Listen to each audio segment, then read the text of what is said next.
خطبہ جمعہ ہو رہا تھا تو جناب علی المرتضیٰ نے جمعہ روک کے فرمایا بتاؤ بھائی مسلمانوں سب سے بہادر کون ہے؟ بتاؤ۔ لوگوں نے کہا حضور آپ ہی سب سے بہادر ہے، زمانہ جانتا ہے۔ تو جناب علی رو پڑے، فرمانے لگے نہیں میں تمہیں بتاتا ہوں بہادر کون ہے، میں بتاتا ہوں کون ہے۔ میں جب اللہ مجھے توفیق دیتا ہے نا، میں حرم کعبہ جاتا ہوں تو میں جب خانہ کعبہ کے پاس بیٹھتا ہوں نا تو میں یہ والی حدیث یاد کرتا ہوں، یہ روایت میری آنکھوں کے سامنے آتی ہے، اس کو میں اپنے ذہن میں حاشیہ خیال میں لاتا ہوں۔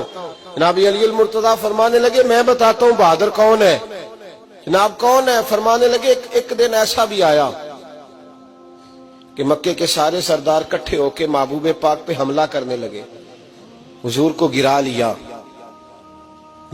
نبی پاک۔ میٹھائی کھانا صرف سنت نہیں، پتھر کھانا بھی سنت ہے، صرف حلوہ کھانا سنت نہیں، پتھر کھانا بھی اس سنت کو بھی ادا کرنا۔ کہتے ہیں تھوڑے سے میٹھے چاول بھی کھا لو، کھانے کے ساتھ سنت ہے۔ میں نے کہا بھائی کبھی کبھی پتھر کھانا بھی سنت ہے، اس پر بھی توجہ کریں، اس کا بھی تھوڑا خیال فرمائیں۔ کہتے ہیں حضرت علی کے کفار مکہ نے نبی پاک صلی اللہ علیہ وسلم کو گرا لیا اور معاذ اللہ تشدد کرنے لگے۔ فرماتے ہیں کوئی زور زور سے پکار رہا تھا، میرے کانوں میں آواز آئی جب میں گھر میں تھا، کوئی زور زور سے پکار رہا تھا، اور وہ کیا کہہ رہا تھا؟ کوئی ابو بکر کو خبر کرو، کوئی صدیق اکبر کو بتاؤ کہ قریش مکہ محبوب علیہ السلام کو تکلیف دے رہے ہیں، بتاؤ۔ حضرت علی کہتے ہیں جب تک میں باہر نکلا تو میں نے ابو بکر کو دوڑتے ہوئے دیکھا، صدیق اکبر کے پیروں میں جوتا کوئی نہیں، سر پہ ٹوپی کوئی نہیں، تینوں لب دیاں آپ گواچے، سانو اپنی خبر نہیں کوئی۔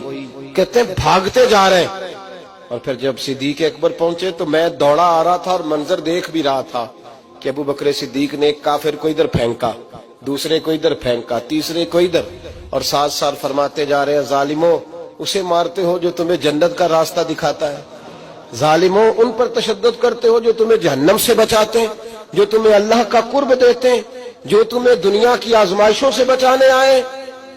کہتے ہیں جب جناب صدیق اکبر نے دیکھا کہ پیچھے نہیں ہٹ رہے، بڑا مشکل کام نہیں کسی کے حصے کی مار کھانا، دین کا نام لے کے اپنا قد اونچا کرنا بڑا آسان ہے، لیکن 4 اینٹیں اٹھا کے کسی مسجد میں لگانی پڑ جائیں تو لوگوں کی شان میں کمی آتی ہے معاذ اللہ۔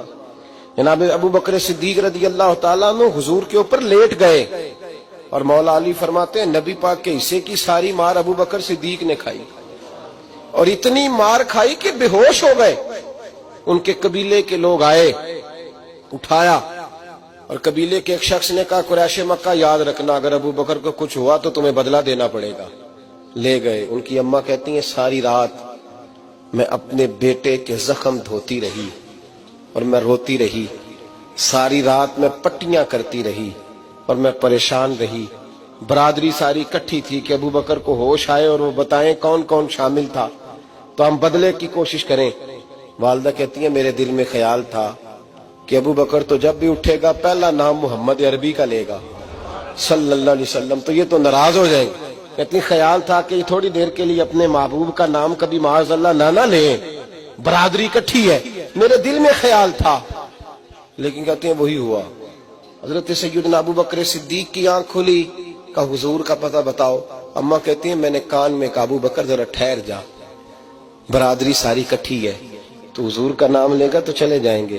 تو کہتے ہیں ابو بکر اٹھ کے بیٹھ گئے، کہنے لگے جس نے بیٹھنا ہے بیٹھے، جس نے جانا ہے جائے، مجھے برادری کی ضرورت نہیں، مدینے والے محبوب کی ضرورت۔